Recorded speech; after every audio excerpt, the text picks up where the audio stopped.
성경에는 임신이 어려운 불임 여성들이 여호와 하나님으로부터 아이를 받아 그 아이가 중요한 역할을 하게 된다는 이야기가 빈번하게 나옵니다. 그 여성들은 아브라함의 아내 사라, 이삭의 아내 리브가, 야곱의 아내 라헬, 마노아의 아내이면서 삼손의 어머니, 사무엘의 어머니 한나, 수넴 여인, 그리고 신약에서는 사가랴의 아내 엘리사벳이 있습니다. 사무엘서는 사사시대에서 왕종으로 넘어가던 과도기에 아이를 낳지 못해 고뇌하던 에브라임의 한 여인 한나의 이야기와 제사장 엘리에 대한 이야기로 시작됩니다. 한나는 에브라임 산지 라마다임 소빈에 살았던 레이 사람 엘가나의 두 아내 중 한 사람이었습니다. 엘가나의 다른 아내 분인나는 자녀가 있었으나 한나는 오랫동안 불임으로 번민하였습니다. 불임의 한나에게 다산을 자랑하는 적수 분인나가 항상 옆에서 격동케 합니다. 사랑한다던 남편도 자신의 처지를 진정으로 이해하지 못합니다. 더욱이 가장 심각한 것은 1장 5절을 보면 여호와께서 그녀가 임신하지 못하게 태문을 의도적으로 닫으셨다는 점에서 그녀의 불행은 절정을 이루고 있습니다. 한나의 슬픔은 온 가족이 함께 드려야 할 기쁨의 잔치에 참여하지 못할 정도였습니다. 한나는 불임의 문제를 어떻게 극복하였을까요? 그 어떤 사람도 자신에게 힘과 위로가 되지 못할 때 한 여인으로서 가장 깊은 소원과 소원을 담은 기도가 시작되었습니다. 오늘 수요 예배에서는 사무엘서가 시작되는 역사적 상황을 간단히 살펴보고 성전에서 기도하던 한나가 제사장 엘리의 오해에 대하여 자신을 변호하며 하나님의 축복을 받는 부분에 초점을 맞추면서 한나의 기도의 특징과 하나님께서 한나의 불임을 어떻게 다스리시는가에 대해 말씀드리고자 합니다. 성도님들께서는 한나의 기도를 통해 깊은 은혜를 체험하는 시간이 되시기를 소망합니다. 사무엘서가 시작되는 역사적 상황은 기원전 11세기 사사기 말기입니다. 이는 사사시대에서 왕정시대로 넘어가는 과도기적 시기로서 모세의 출애굽 사건과 여호수아의 가나안 정복 이후 이스라엘 역사상 사회적으로 가장 혼돈하며 무질서하고 도덕적으로 타락했으며 그 무엇보다도 영적으로 암울한 시기였습니다. 사사기 21장 25절을 함께 읽겠습니다. 그때 이스라엘에 왕이 없으므로 사람이 각기 자기의 소견에 옳은 대로 행하였더라. 어떻게 보면 이 표현에는 역설적인 의미가 담겨 있습니다. 정말로 이스라엘은 왕이 계시지 않았습니까? 이스라엘은 여호와 하나님을 왕으로 모셨던 백성이 아니었던가요? 결과적으로 이 말씀은 그때 이스라엘은 왕이신 하나님을 버리고 스스로 왕이 되어 각기 자기의 소견에 옳은 대로 행하던 시대였던 것입니다. 전반적인 사회적 배경은 어둡고 퇴행적이며 악하고 소망이 없었으며 사사들의 지도력으로는 이방 세력에게서 영토를 보존할 수도 없었습니다. 이 당시에 활동하였던 정치적 사사는 엘리로 40년 동안 이스라엘을 다스렸습니다. 그러나 엘리의 분별력은 떨어지고 직무에 태반하여 권위적인 권력형 인물입니다. 안타깝게도 엘리는 종교적인 리더이기도 합니다. 그는 대제사장으로 자신의 아들들도 제대로 훈계하지 못하는 무능하고 영적으로 우매하며 자신의 배만 채우는 제사장이었습니다. 그의 아들들도 제사장이었는데 물질 숭배와 성적 타락으로 구제불능 상태였습니다. 따라서 종교적, 윤리적, 정치적 혼란과 이스라엘 내 지역주의 갈등 등을 극복할 만한 새로운 형태의 지도력이 필요했던 것입니다. 사무엘상 1장 1절에서 3절까지는 사무엘의 부모와 가족들이 매년 실로에 있는 성소에 순례를 가는 것을 묘사하면서 배경으로 설정해 주고 있습니다. 엘가나가 한 명 이상의 아내를 얻는 것은 적법한 것이었으며 사실상 두 번째 부인은 아마도 부요함의 표시였을 것입니다. 일반적으로 볼 때 하나님을 경외하는 한 가족에 관한 것이었으나 완전히 행복한 가족은 아니었습니다. 자식이 없는 것은 오늘날에도 여전히 정신적 고통을 유발할 수 있지만 구약시대에는 그 고통이 훨씬 더했습니다. 그 시대의 문화에서 결혼한 여자에게 자식이 없다는 것은 치욕스러운 일로 간주되었기 때문입니다. 한나를 향한 엘가나의 도움과 위로에도 불구하고 그녀의 라이벌인 분인나의 매정함은 그녀를 견딜 수 없게 만들었습니다. 엘가나는 에브라임 지파의 땅에서 살았기 때문에 그가 실로에서 예배하는 것은 자연스러웠습니다. 실로는 모세가 광야 시대 때 하나님의 지시대로 지었던 성막을 두었던 장소로서 가나안 정착 이후 지리적으로 이스라엘 공동체의 예배 중심지였습니다. 엘가나 가족 전체가 실로와 같은 성소로 1년에 한 번씩 순례의 길에 올랐는데 그것은 절기 때 혹은 가족의 특별한 행사 때 예배하기 위해서였습니다. 가족들은 동물들을 희생 제물로 바쳤는데 희생 제사를 드린 후에 고기의 일부는 예배를 드린 당사자들에게 되돌려졌습니다. 고기의 그런 분깃은 분명히 매우 귀중한 것이었으며 이 경우에 그것들은 많고 적게 받느냐에 따라 편애, 질투, 쓰라림, 고통을 불러일으키기도 하였습니다.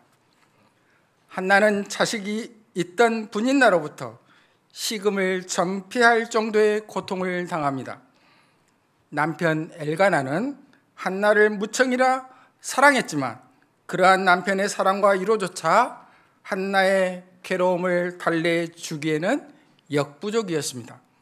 그 어떤 사람도 자신에게 힘과 위로가 되지 못할 때 한나는 마음이 괴로워서 여호와께 기도하고 통곡하기 시작합니다. 불임이라는 주제는 구약 성경에서 종종 등장합니다.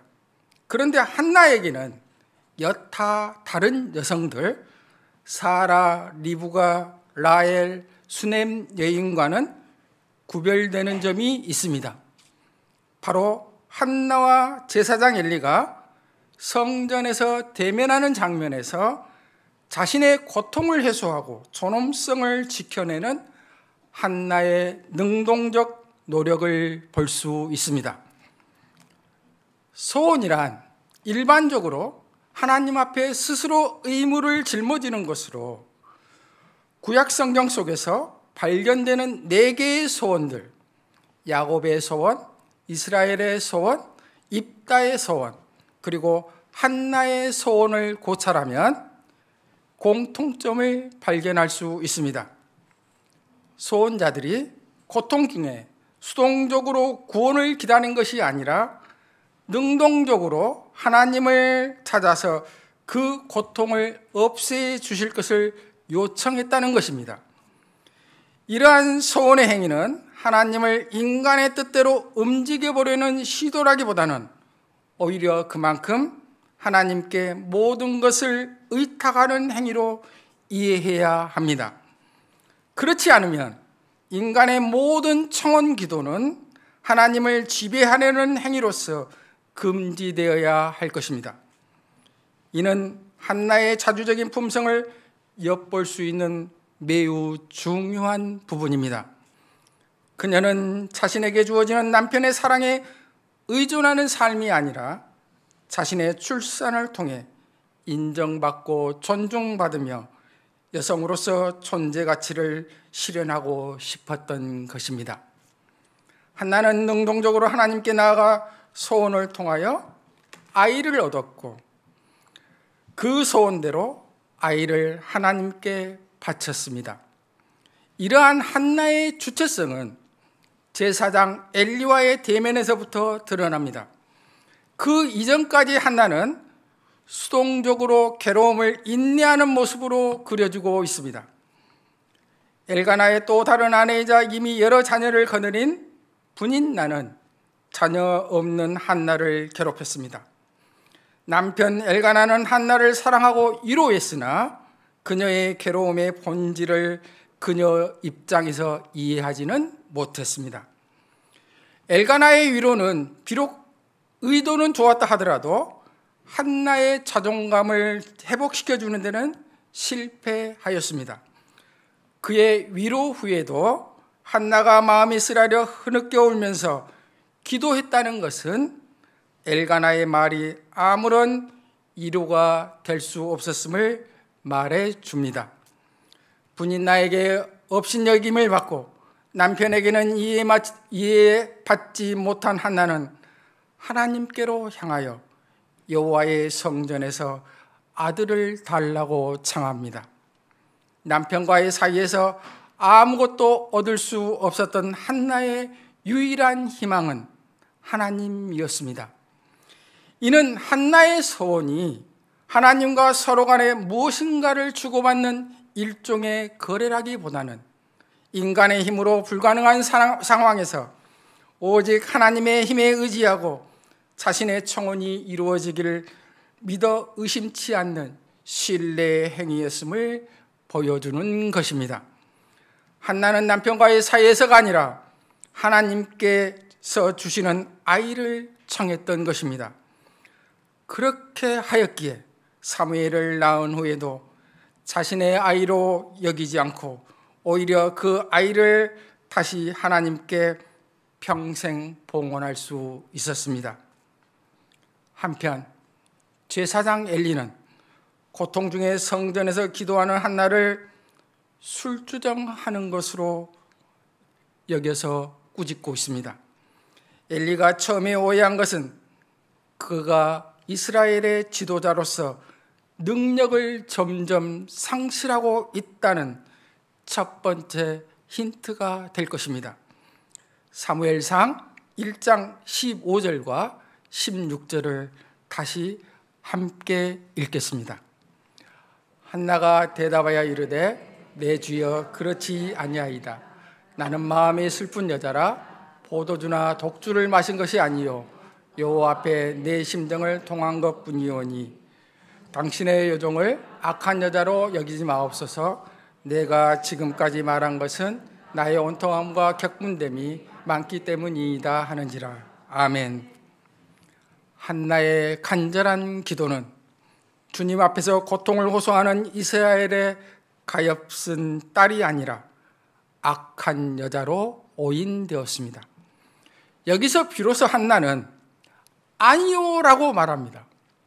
그리고 여태껏 슬픔과 절망으로 치닫던 이야기는 방향을 바꾸기 시작합니다. 한나는 정중하고 분명한 태도로 자신을 변호하면서 자신에 대한 엘리의 생각을 바로 잡아달라고 요청합니다. 아닙니다. 저는 마음이 무거워 주님 앞에서 제 마음을 털어놓고 있었을 따름입니다. 당신 여종을 좋지 않은 여자로 여기지 말아 주십시오. 엘리는 한나의 말을 받아들였습니다. 한나의 아닙니다라는 말에 엘리는 제사장의 언어로 한나에게 말합니다. 사무엘상 1장 17절을 다시 한번 함께 읽겠습니다. 엘리가 대답하여 이르되 평안히 가라. 이스라엘의 하나님이 내가 기도하여 구한 것을 허락하시기를 원하노라 하니 아멘. 17절에서 엘리의 발언은 두 부분으로 이루어져 있으며 매우 의미심장합니다. 첫 부분에서 엘리는 한나에게 평화를 빌어줍니다. 평안히 가라는 그의 말은 직역하자면 평화, 곧 샬롬과 더불어 돌아가라는 뜻입니다. 샬롬은 온전함을 의미합니다. 한나는 온전함으로 회복되는 것입니다. 두 번째 부분에서 엘리는 한나에게 하나님께서 그녀의 청을 들어주실 것이라는 확신을 줍니다. 학자들은 이 부분을 다양하게 해석합니다. 그것은 엘리가 행한 제사장으로서의 축복일 수도 있고 권위적 선포일 수도 있으며 자신도 모르게 수행하게 된 예언일 수도 있습니다. 그 이후 한나가 실제로 아들을 얻었으므로 엘리의 선포는 의도되지 않은 예언으로 보아도 무리가 없습니다. 결국 한나는 아니오라고 대답함으로써 자신을 향한 오해와 비난을 치유와 예언으로 바꾸어 놓은 것입니다. 한편 한나와 엘리의 대면은 다른 방향으로 흘러갔을 수도 있었습니다. 이미 슬픔에 지친 데다 불임으로 위축되어 있던 한나는 제사장의 꾸짖음 앞에서 수치심에 겨워 그대로 물러나왔을 수도 있습니다. 그랬다면 결과적으로 엘리는 여호와의 성전에서 기도하고 있는 하나님의 가엾은 여종을 성전에서 쫓아낸 셈이 되었을 것입니다. 또는 한나의 변호에도 불구하고 엘리의 꾸짖음이 계속될 수도 있었습니다.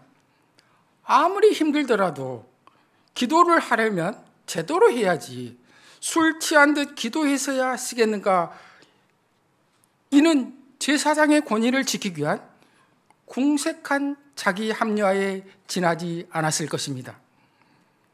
1장 12절을 보면 한나가 기도하고 있을 때 엘리는 한나의 입을 지켜보고 있었다고 전합니다. 극심한 괴로움과 슬픔을 애써 자제하며 기도해 본 사람이라면 그러한 상황에서 입술이 어떤 모양이 되는지 알고 있을 것입니다. 일그러지고 떨리는 그 입을 보면서 술주정을 생각했다면 엘리는 그만큼 괴로움의 깊이를 체험한 적이 없을 수도 있었을 것입니다. 그런데 한나는 엘리의 꾸짖음 앞에서도 물러나지 않고 예의를 갖추어 의연히 대응하였으며 엘리는 그 말에 귀 기울였습니다. 그리고 모든 것이 달라집니다. 한나의 얼굴은 밝아졌고 엘리는 제사장으로서 본연의 임무를 수행하였으며 이스라엘은 위대한 사사 사무엘을 얻습니다. 사랑하는 성도 여러분, 한나는 문제 해결의 열쇠가 하나님께 있다고 확신하여 그분 앞에 적극적으로 나아갔고 그 과정에서 오해를 받았지만 그 상황을 바로잡으려는 능동적 노력에 제사장 엘리는 유연하게 대응하였습니다. 자신이 경험해보지 않으면 타인에 대한 고통에 둔감하거나 편견을 가질 수도 있습니다. 제사장 엘리에게서 중요한 것은 의도하지 않은 오해요, 실수임을 알게 되었을 때 상대방의 진실을 인정하고 자신의 권위를 올바로 사용했다는 점입니다. 성도님들께서도 의도된 상황이건 우연이건 간에 가려던 방향에 아니오라는 제동이 걸렸을 때, 특히 그 아니오가 자신보다 더 열등하다고 여기는 존재로부터 왔을 때, 이 불편한 아니오에 귀 기울이고 경청한다면 사회적 약자들의 존엄성은 존중되고 전체 공동체의 샬롬, 즉 하나님의 나라와 의가 조금씩 이루어질 수 있다는 것을 깊이 깨달으시길 바랍니다. 1장 9절에서 그들이 시일로에서 먹고 마신 후에 한나가 일어나니라고 하였습니다. 일어섬은 단순히 신체적 움직임을 가리킬 뿐만 아니라 어떤 결정적 행동을 가리키기도 합니다. 이제 한나의 모습은 수동적인 자세에서 적극적이며 능동적인 자세로 여호와 앞에 자신을 나타내기 시작합니다. 과연 한나는 자신의 문제의 출발이 여호와였음을 알고 있었을까요? 어떻게 보면 유일하신 여호와 한 분만을 섬기는 이스라엘 안에서 어떤 문제가 생기든 문제 해결의 근원은 여호와께 있음을 알고 호소하는 것은 당연한 일일 것입니다. 그렇게 한나는 이 문제의 원인을 알았다기보다는 문제 해결이 어디서부터 가능한지를 정확히 알았다고 볼 수 있습니다. 하나님만이 자신의 근본적인 문제를 해결할 수 있음을 깨달은 한나는 간절하게 기도하기 시작합니다. 한나의 기도는 어떤 특징을 지니고 있을까요?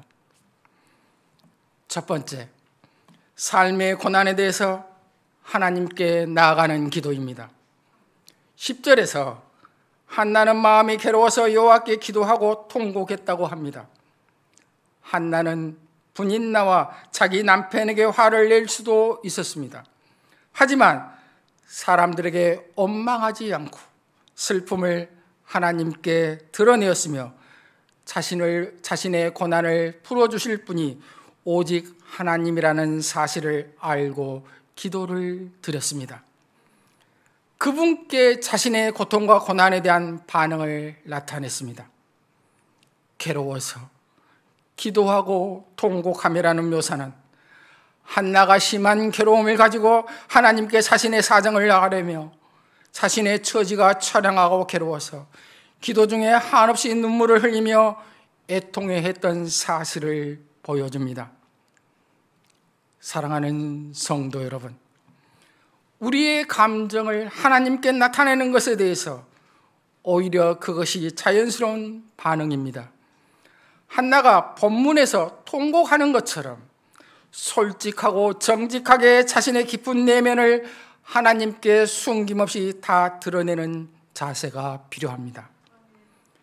열왕기하 22장 19절을 함께 읽겠습니다. 여호와 앞 곧 내 앞에서 겸비하여 옷을 찢고 통곡하였으므로 나도 내 말을 들었노라. 아멘. 성도님들께서는 이 말씀처럼 하나님께 나아가서 큰 슬픔으로 가슴을 치며 울부짖을 때, 마음이 몹시 괴로워서 통곡할 때 하나님께서는 통곡의 기도 소리를 들으실 것이라고 믿으시길 바랍니다. 두 번째, 소원하는 기도입니다. 소원하는 기도는 맹세하는 기도입니다. 소원이란 하나님과 소원하는 사람 사이에서 전개된 일종의 언약입니다. 소원 기도는 기본적으로 하나님과의 화해를 위한 것으로서 어떤 일을 실행할 것을 하나님께 약속하거나 금욕 생활 등을 통해 하나님을 기쁘시게 하는 일을 말합니다. 즉, 인간의 능력으로는 도저히 해결할 수 없거나 매우 위험한 공경에 처했을 때 자신의 가장 값진 소유를 하나님께 바치겠다고 약속함으로써 기도의 응답을 요청하고 하나님과의 약속을 지키는 것입니다. 사무엘상 1장 11절 말씀을 다시 한번 함께 읽겠습니다. 소원하여 이르되 만군의 여호와여, 만일 주의 여종의 고통을 돌보시고 나를 기억하사 주의 여종을 잊지 아니하시고 주의 여종에게 아들을 주시면 내가 그의 평생에 그를 여호와께 드리고 삭도를 그의 머리에 대지 아니하겠나이다. 아멘. 한나는 여호와께 나아갈 때 만군의 여호와라는 호칭을 사용합니다. 이 용어는 전지전능한 하나님, 구원의 하나님의 의미를 가지고 있습니다. 한나는 만군의 여호와와 개인적이고도 살아있는 관계로 들어가고 있는 것입니다. 이는 주의 여종이라는 표현에서 드러납니다. 주의 여종이라는 표현을 3번 사용함으로써 한나의 하나님에 대한 태도와 신앙심을 발견할 수 있습니다. 여호와와 자신과의 관계를 주인과 여종의 관계로 만들어 여호와께서 책임지실 수밖에 없는 관계로 설정하고 있는 것입니다. 한나는 나를 기억하사 주의 여종을 잊지 아니하시고 라는 말로 자신을 기억할 뿐만 아니라 잊지 말아달라는 간절함을 표현했습니다. 그런데 한나의 서원은 독특한 특징이 있습니다. 다른 사람들의 서원은 만일 주께서 X를 해 주신다면 저는 Y를 하겠습니다로 옮길 수 있는데, 한나의 서원은 만일 주께서 저에게 X를 해 주신다면 저는 그 X를 주께 드리겠습니다로 옮길 수 있는 것입니다. 이것은 곧 사무엘이 하나님께서 주신 선물일 뿐만 아니라 하나님께 바쳐지는 선물이기도 하다는 것입니다. 사랑하는 성도 여러분, 지키지도 못할 것을 함부로 서운하지 말라는 것이 교회에서 가르치는 일반적인 교훈입니다. 그러나 소원이 있는 기도는 아름답습니다. 성도님들께서는 하나님께 믿음과 감사의 마음으로 서원하고 그에 맞춰 자신을 연단시켜 나가는 것이 영적으로 큰 유익이 될 뿐만 아니라 하나님께 영광이 되며 하나님의 일을 이루어 나가는 하나의 방법이 된다는 것임을 깊이 깨달으시길 바랍니다. 3번째, 오랫동안 입술만 움직이고 속으로 말하는 기도입니다. 기도는 하나님께서 성도의 간구를 들으시고 말씀하시며 응답하시고 또 자신의 거룩한 뜻을 밝혀 보여주시는 신령한 교제입니다.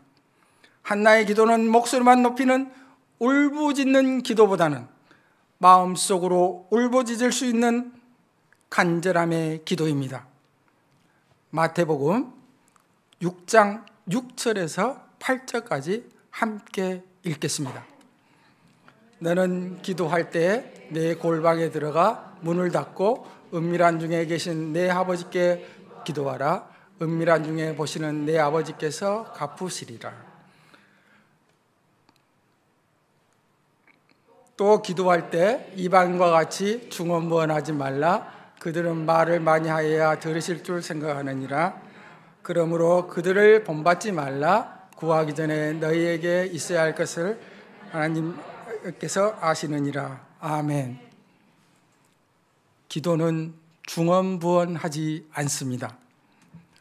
종교개혁가 칼빈은 중언부언하지 말라를 유창한 말로 하나님의 귀를 자극하면 하나님으로부터 무엇을 얻어낼 수 있다고 믿거나 사람을 설복하듯이 하나님을 대하지 말라는 의미라고 하였습니다. 하나님께 드리는 기도는 참으로 진실해야 하며 마음속 깊이에서 우러나오는 기도가 되어야 하는 것입니다.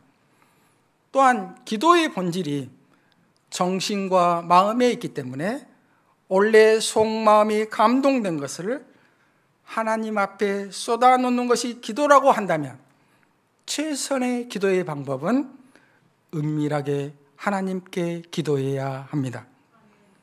사랑하는 성도 여러분, 한나는 슬픔을 쏟아 놓지만 은밀하고 조용하게 하나님께 나아갔습니다. 하나님께서는 그녀의 중심을 정확히 보셨으며 그 기도에 응답하십니다.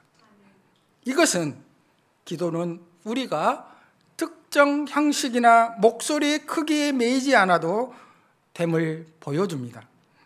중요한 것은 우리의 마음과 진실함에 있다는 것을 깨달으시기를 바랍니다. 네 번째, 마음을 쏟는 기도입니다. 한나가 자신이 어떤 기도를 드렸는지 엘리에게 설명하면서 여호와 앞에 내 심정을 통한 것뿐이오니라고 고백하였습니다. 한나의 기도는 소리를 내지 않는 묵상 기도였으나 몸과 마음을 다한 전인격적인 기도였음을 나타냅니다. 본문을 직역하면 내가 나의 마음을 쏟아 놓았다가 됩니다. 물을 쏟아내듯이 한나는 자신의 답답한 마음을 억제하지 못하고 하나님께 완전히 쏟아 놓은 것입니다. 사랑하는 성도 여러분, 한나의 마음을 쏟은 기도는 십자가 고난을 앞두고 겟세마네 동산에서 땀방울이 핏방울이 되도록 하나님께 기도하신 예수님의 모습을 연상시킵니다. 기도하실 때에는 단순히 감정만을 쏟아내는 것이 아니라 그분을 향한 우리의 지성과 의지까지도 드리는 기도를 하시길 바랍니다. 다섯째, 믿음으로 반응하는 기도입니다. 한나의 기도는 여호와에 대한 의지와 신뢰의 모습을 보이고 있습니다. 한나는 약속을 붙잡고 흔들리지 않으며 끝까지 여호와에 대한 믿음을 보인 것입니다. 엘리는 당신의 여종을 악한 여자로 여기지 마옵소서라는 말에 즉각적으로 자신의 오해에 대하여 수정하고 확신과 축복으로 대답합니다. 평안히 가라. 이스라엘 하나님이 내가 기도하여 구한 것을 허락하시기를 원하노라. 확신을 단언합니다. 이를 한나는 믿음으로 받아들입니다. 당신의 여종이 당신께 은혜 입기를 원하나이다 라고 말합니다. 아주 절묘한 답변입니다. 왜냐하면 한나라는 이름이 은혜가 넘쳐 흐르는 이라는 뜻을 가지고 있기 때문입니다. 그의 행동의 전환이 이를 보여줍니다. 여호와께 나왔을 때는 마음이 괴롭고 통곡하였지만 이제 가서 먹고 얼굴에 다시는 근심의 빛이 없었습니다. 자기 길로 갔다는 것은 그녀가 그녀의 정상적인 행동으로 다시 돌아갔다는 것을 의미합니다. 또한 얼굴에 근심의 빛이 없었다는 것도 그녀가 새로운 전환점, 즉 불임에서 해결되었음을 보여줍니다. 사랑하는 성도 여러분, 한나의 기도는 하나님에 대한 구원을 붙잡고 나아가는 인간의 모습과 이에 대하여 응답하시는 하나님의 그리고 인간이 어떻게 반응해야 할지를 보여주고 있습니다.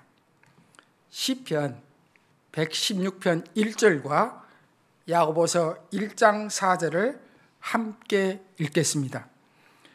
여호와께서 내 음성과 내 간구를 들으심으로 내가 그를 사랑하는도다. 아멘. 인내를 온전히 이루라. 이는 너희로 온전하고 구비하여 조금도 부족함이 없게 하려 함이라. 아멘. 그렇습니다. 하나님은 자기 백성의 간구를 멸시하지 않으신 분이십니다. 성도님들께서는 하나님의 뜻을 바라며 인내하는 자에게는 당신의 적절한 응답을 분명히 허락하신다는 것을 알고서 근심들을 하나님께 다 맡기는 기도를 하시길 바랍니다. 이제 말씀을 정리하고자 합니다. 한나의 주체성과 제사장 엘리의 경청을 태도로 한 한나의 기도의 결과는 사무엘의 출생이었습니다. 한나의 불임이 해결된 것은 전적으로 하나님의 역사였습니다. 한나는 하나님이 그녀의 기도에 응답하신다는 사실을 추호도 의심하지 않았습니다. 사무엘이라는 이름은 하나님이 들으셨다는 뜻입니다. 하나님은 한나가 구하여 기도한 것을 허락하신 하나님이십니다. 여기서 유의점이 한 가지 있습니다. 성도님들께서는 한나의 이야기를 하나님이 불임이나 다른 어떠한 신체적 문제라도 항상 해결해 주실 것이라는 약속으로 읽혀져서는 안 됩니다. 그것이 분명 믿음으로 드리는 기도의 가치를 강조하기는 하지만 말입니다. 한나 이야기의 주요한 목적은 하나님이 사건들을 어떻게 다스리시는가를 보여주는 것입니다. 한나가 만약 젊은 나이에 아들을 두었더라면 한나가 실로 성전에 두어 거기서 사무엘을 하나님의 사람, 즉 사람들의 주목을 받으며 리더십을 위해 준비되는 사람으로 자라도록 하지는 않았을 것입니다. 미래가 없는 한나의 불임은 그 당시 이스라엘에게 미래가 없었음을 상징적으로 그려내고 있습니다. 왕정의 출현을 알리는 사무엘서가 불임 상태의 비극적인 여인의 이야기로부터 시작되는 이유가 바로 여기에 있습니다.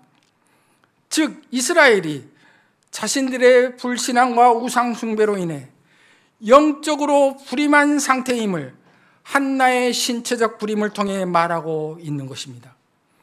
또한 하나님께서 한나의 태문을 닫으셨다는 사실에서 이에 대한 해결은 오로지 하나님께 달려있음을 암시하고 있습니다.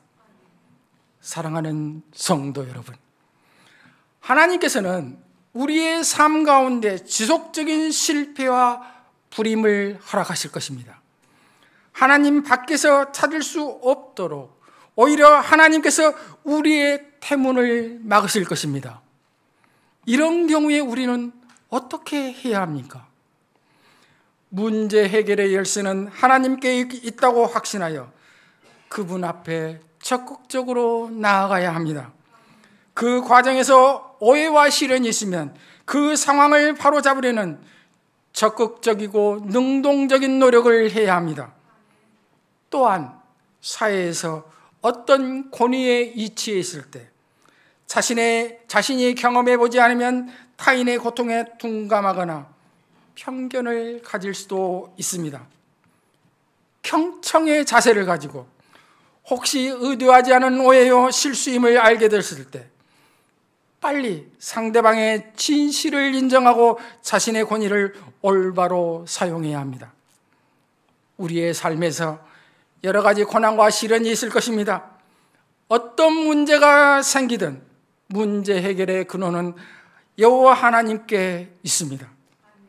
성도님들께서는 한나와 같은 자주적인 태도, 엘리의 경청 등을 인식하시고 주님에 대한 의지와 신뢰를 통해 말씀을 붙잡고 흔들리지 않으며 기도하고 끝까지 믿음을 보이셔서 삶의 고난의 문제를 해결하시기를 주님의 이름으로 축원을 드립니다.